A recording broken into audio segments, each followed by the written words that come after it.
महर्षि पतंजलि के योग शास्त्र के 4 पाद हैं, जिन्हें क्रमशः समाधि पाद, साधन पाद, कैवल्य पाद और विभूति पाद कहा जाता है। हम साधकों के लिए सबसे ज्यादा महत्वपूर्ण समाधि पाद और साधन पाद है। कैवल्य पाद, विभूति पाद को हम छोड़ भी दें तो चलेगा। साधन पाद अत्यंत महत्वपूर्ण, साधना उसी के माध्यम से होगी। और समाधि पाद हमें अपने लक्ष्य की ओर इशारा करता है कि हमें पहुंचना कहाँ है। तो मार्ग का भी ज्ञान हो और मंजिल का भी एहसास हो तो पूरी बात बन जाती है। यम नियम को विस्तार से वह हमें अपने जीवन में उतारना आवश्यक है। उसके बिना हम मंजिल तक नहीं पहुंच सकते। कोई सोचे कि मैं हिंसक वृत्ति का रहूं, क्रोधी रहूं, कामी रहूं, लोभी रहूं, लालची रहूं और साथ साथ समाधि की साधना भी कर लूं, ये दोनों बातें कभी हो ही नहीं सकती। तो 5 यम है कि हमें जीवन में क्या क्या नहीं करना है वह समझना होगा। 5 नियम है क्या क्या साधक को रेगुलरली करना चाहिए, अपने जीवन का अनिवार्य हिस्सा बनाना चाहिए। उनका हम पालन करेंगे तो फिर आगे की बातें होंगी। बहुत लोगों को हम देखते हैं आसन प्राणायाम साधने लगते हैं और सोचते हैं कि इसी से सब कुछ हो जाएगा, थोड़ा बहुत कुछ हो जाएगा, बॉडी फ्लेक्सिबल हो जाएगी, हो सकता है स्वास्थ्य बेहतर हो जाए, हो सकता है आयु 2-4 साल ज्यादा लंबी हो जाए। पर योग का लक्ष्य सिर्फ इतना सा तो नहीं है। योग का लक्ष्य तो बड़ी दूर का है, परमात्मा से मिलन। योग का अर्थ ही होता है जोड़, मिलन। अच्छा शरीर हो, स्वस्थ शरीर हो, बड़ी अच्छी बात है। लेकिन सिर्फ कोई व्यक्ति स्वस्थ है, हेल्दी है, ताकतवर है, इससे प्रभु से मिलन नहीं हो जाएगा। इस बात को खूब अच्छे से समझना। तो यम और नियम की समझ, यम नियम को ऐसा समझना जैसे कोई डायबिटीज का मरीज डॉक्टर के पास गया तो डॉक्टर ने उसको 2 प्रकार के निर्देश दिए। पहला कि क्या क्या नहीं करना है, आइसक्रीम नहीं खाना है, गुलाब जामुन नहीं खाना है, जलेबी नहीं खाना है, चावल और गेहूं की मात्रा में कमी करनी है, क्या क्या नहीं करना है वो कहा। दूसरा कहा कि क्या करना है, कि आपका वजन ज्यादा है, वजन घटाना होगा, कम कैलोरी की डाइट लेनी है, उसमें प्रोटीन्स ज्यादा हो, विटामिन्स मिनरल्स की मात्रा ज्यादा हो, आप सब्जी ज्यादा खाइए, अनाज कम खाइए, थोड़ा व्यायाम करिए, पैदल चलिए, जिम जाइए, ये गोली सुबह खानी है, ये शाम को खानी है, दोपहर को इंजेक्शन लगाना है। तो 2 प्रकार की बातें हो गई। एक नेगेटिव जिसको हम कहते हैं परहेज, क्या क्या नहीं करना है, और एक है नियम, पॉजिटिव बातें क्या क्या करना है। समझो कोई मरीज कहे कि ठीक है गोली इंजेक्शन तो मैं ले लूंगा, पर आपने जो खाने पीने की मनाही की है ये मैं नहीं करने वाला, इसके बिना तो मैं जिंदा नहीं रह सकता। तो डॉक्टर क्या कहेगा, नमस्कार भाई साहब, दोबारा मेरे पास मत आना, आपका इलाज हम नहीं कर सकेंगे।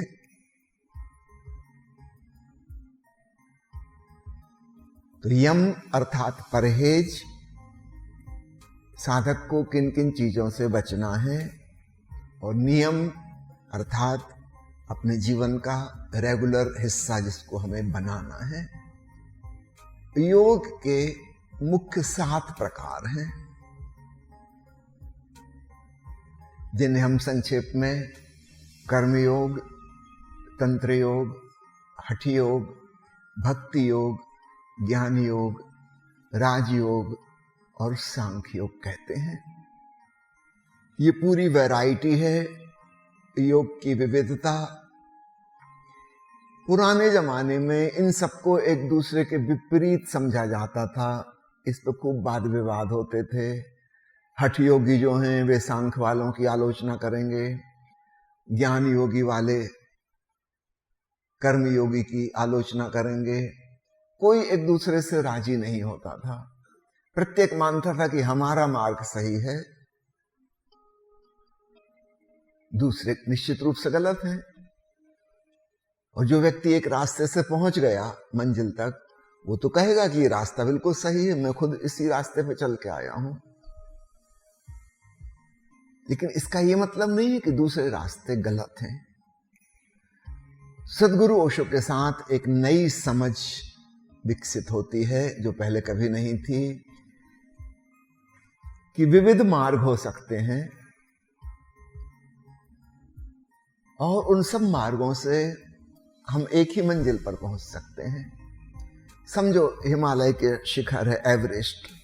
अब भारत से कोई एवरेस्ट पे चढ़ेगा तो उत्तर की तरफ मुंह करके, चीन से कोई चढ़ेगा तो दक्षिण की तरफ मुंह करके, नेपाल से कोई जाएगा, अफगानिस्तान से कोई आएगा, निश्चित रूप से उनकी दिशाएं अलग होंगी, उनके मार्ग के दृश्य अलग होंगे, कठिनाइयां अलग होंगी, कठिनाइयों को पार करने के उपाय अलग अलग होंगे, क्योंकि सब कुछ भिन्न भिन्न होगा।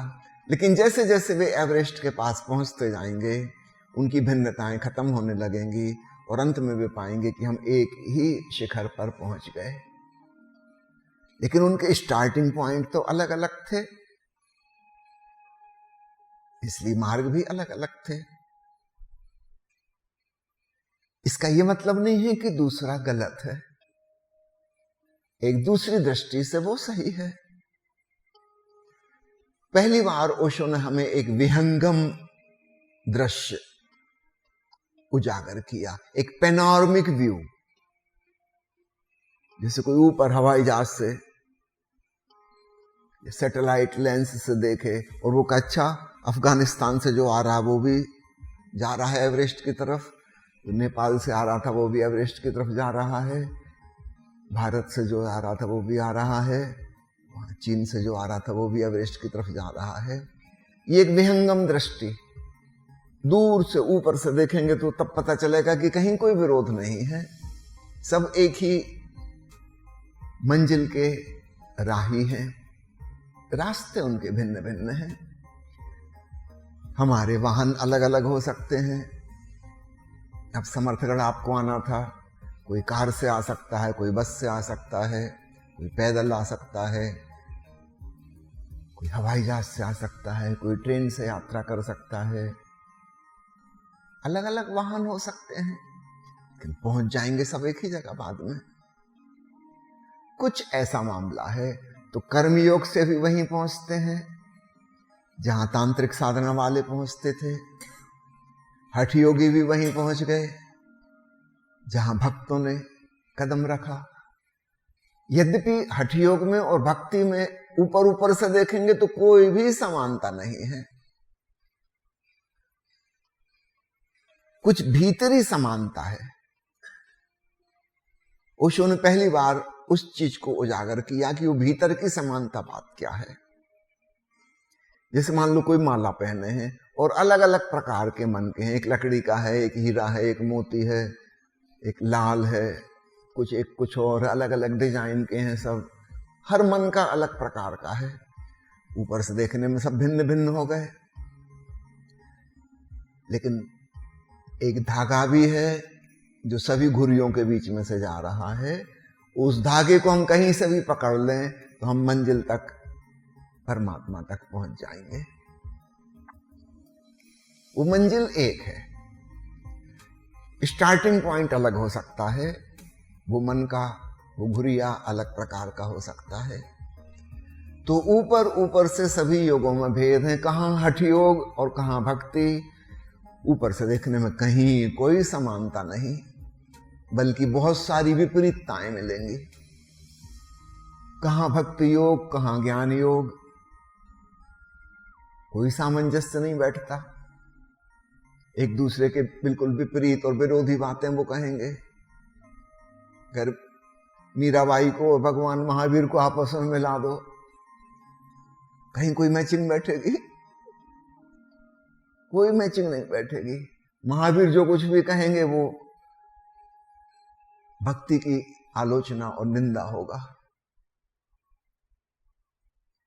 मीराबाई का सूत्र है शरण भाव, समर्पण भाव। और महावीर के धर्म का पहला ही सूत्र है अशरण भाव, किसी की शरण में नहीं जाना है। अब कहां से मैचिंग बैठा लोगे इनके? कोई मैचिंग नहीं बैठती। फिर राजयोग है, राजयोग को ही ध्यान योग भी कहते हैं। ओशो की किताब है ध्यान योग प्रथम और अंतिम मुक्ति। पहले एक किताब प्रकाशित हुई थी 1975-76 में, रजनीश ध्यान योग।